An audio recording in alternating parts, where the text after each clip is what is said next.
Hello, Mr. Frank. Today I'm going to ask you a little bit about yourself, your experience in the annex, your time in the camps, and what your life has been like after you were freed from the camps. My first question is, what was your family's life like before going into hiding in the secret annex? By the way, it's only going to be you in this interview, and you're going to hear my voice in the background after we're done with it. Okay?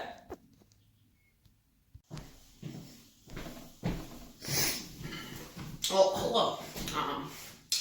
I think I understand how it's gonna work. It's gonna be me on the camera talking to you.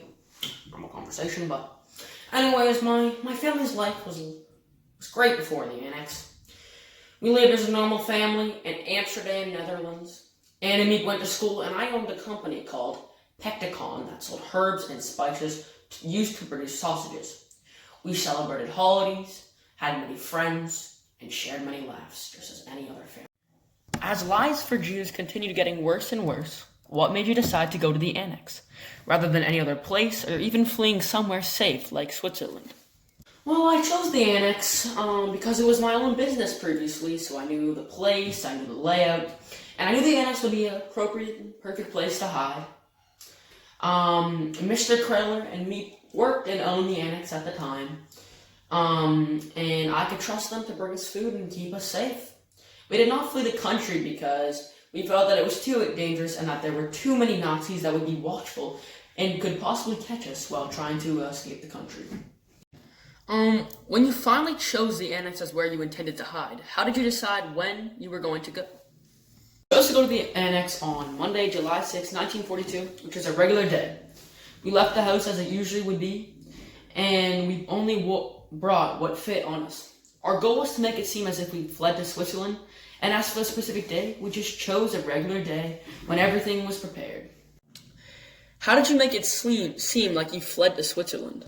We made it look as if we went to Switzerland overnight by leaving the house as it would usually look and hiding an address in Switzerland in a trash can. The paper made everyone think that we went to the address, and the Nazis, as well as everyone else, assumed we went to Switzerland because of the piece of paper, and nobody expected us to stay in Amsterdam. How did you adjust to the annex in your first couple months living in it with your family as well as the Van Pels? Well, I'm not going to lie and say the transition was easy because it definitely wasn't. Adjusting life was very difficult to all of us. We had less food than usual and could not make noise at certain times throughout the day. All of us got into a few little arguments, but we got through it. Eventually, we worked it out, and we adjusted to our new lives in the annex. We know from Anne's diary that you emerged as the leader of the group while in the annex and established many rules to ensure everyone's safety.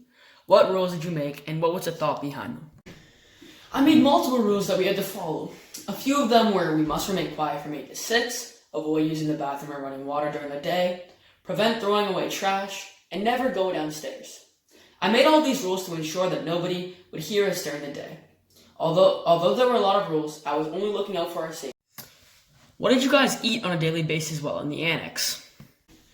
We ate a lot of beans while in the annex because they were easy to make and they lasted for a long time. We also had bread and whatever meat and Mr. Kreller could get from ration books and other sources. What did you guys do during the day to stay entertained? Throughout the day, the adults would often read books and do crossword puzzles. The kids had lessons that kept them occupied as well as diaries that they all wrote in. Mrs. Frank and I taught the kids, so that also kept us occupied throughout. Did you celebrate Jewish holidays and remain faithful throughout the experience?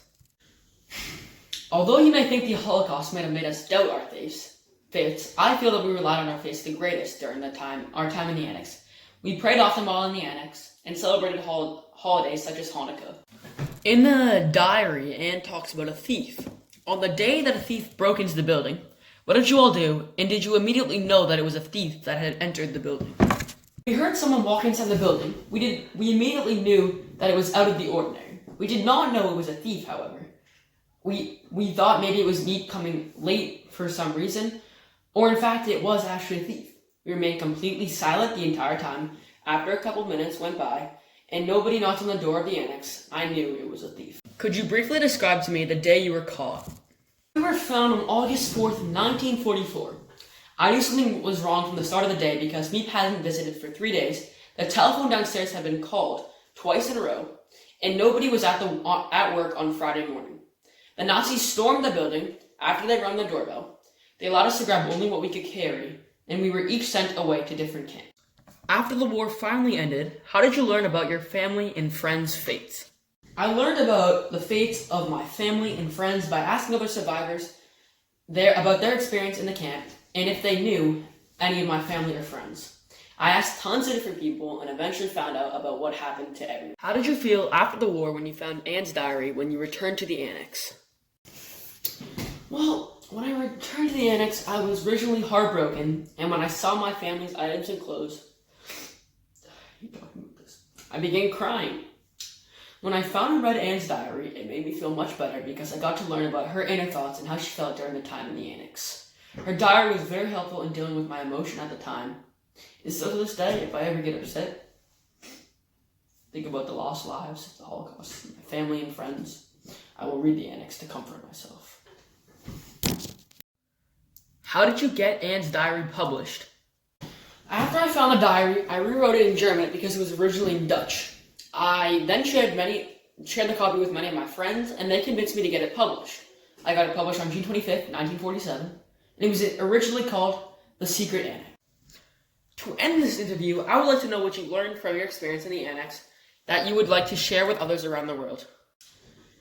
My main lesson from the time in the annex is definitely to cherish family and friends and everything you love, because one day you might not be able to. Also, stick with your beliefs and those you care about through hardship and loss. Thank you for this opportunity to this interview.